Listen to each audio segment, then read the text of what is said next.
Hi, I'm Dr. Elizabeth Cooper, and I'm a transnational health promotion researcher.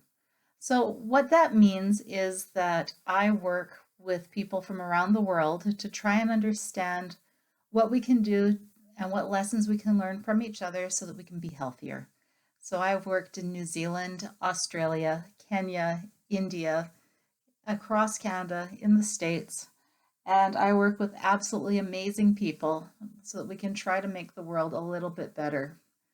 I look at the determinants of health. So it's not just about how you are and what you see on the outside, how often you go to the hospital, what your blood pressure might be if you have diabetes, what your weight is. That's not what I'm really interested in as much as can you make decisions that are going to let you live the best life possible? And when you make these decisions, is it truly a decision that you're making?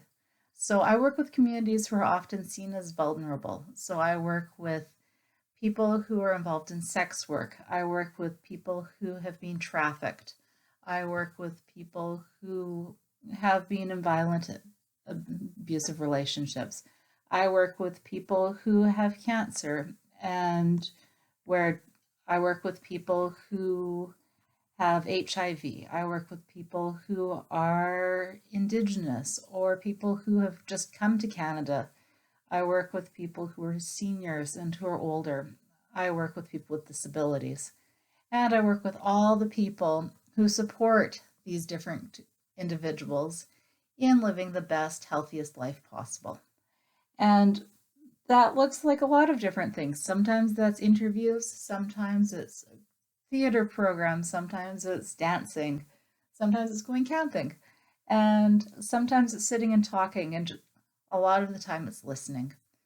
And by working with such amazing people from around the world and really, really passionate advocates and people in the healthcare system and people in social services and people in education, together we're able to understand what it means to be healthy, what it means to live your best life, and what we can do to make sure everybody feels like they're heard and like they matter because everybody does.